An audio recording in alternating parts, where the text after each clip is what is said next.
Bonjour, aujourd'hui notre vidéo consacrée pour la Renaissance nationale dans l'Ukraine sous l'Empire russe aux premières moitiés du 19e siècle. C'est le thème très important parce que après le chute du siège de Zaporizhia et de Litmanchina, l'Ukraine a été restée sans le pays et donc voilà restait beaucoup d'élites de l'origine du Cosaque qui voulut retourner dans le temps du Cosaque et de l'autonomie, l'indépendance du Cosaque et bien comme la conséquence dans l'Ukraine.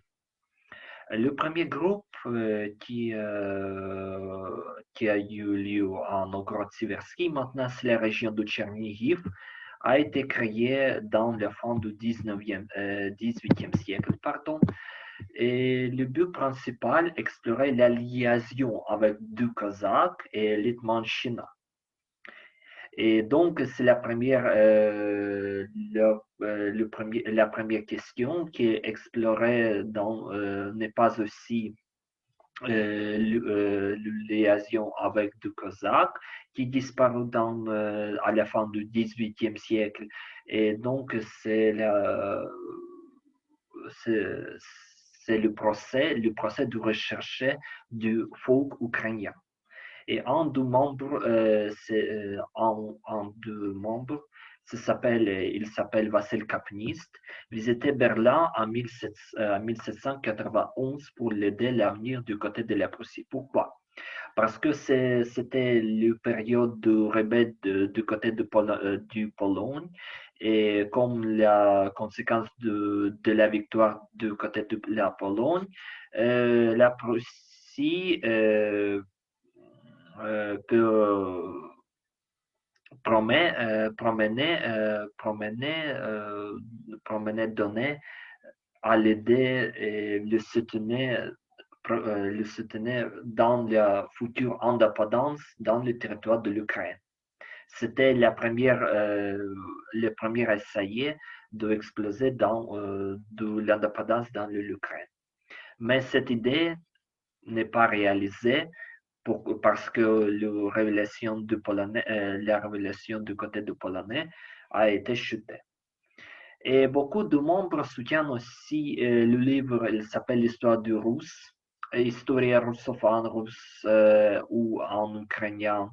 Ce livre a été la première œuvre sur l'histoire de l'Ukraine. Mais désolé, l'auteur de ce livre euh, est inconnu.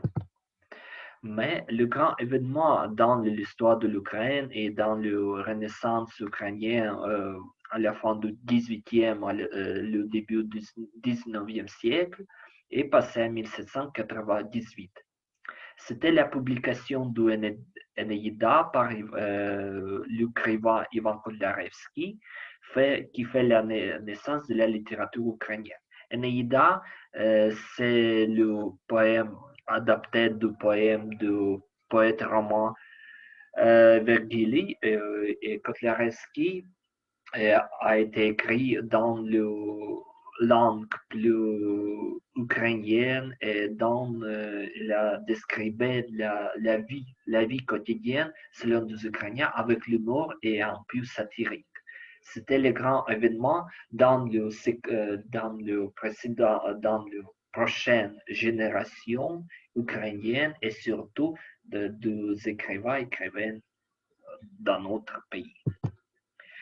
En 1821, il a créé l'organisation secrète de Petit Rousse par le noblesse Vassil Loukachevich. Le but de cette organisation est la proclamation de l'indépendance ukrainienne. C'était la première organisation qui a voulu cette idée. Ils ont des contacts avec le mouvement polonais et décembristes. Le décembriste qui a organisé l'essai de rebelle à Saint-Pétersbourg le 14 décembre 1865 a été chuté et beaucoup de membres, surtout en Ukraine aussi, sont arrêtés.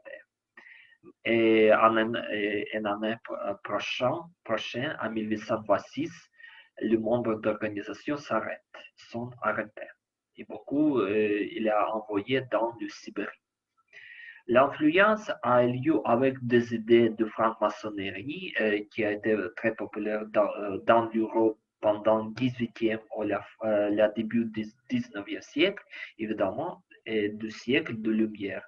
L'idée de liberté, l'idée de l'éducation, l'idée de fraternité, comme la très populaire, surtout dans la Révolution française. Oui, la Révolution française de 1789 a été avait la grande influence de création de beaucoup d'idées dans de tout pays de l'Europe et en Ukraine aussi.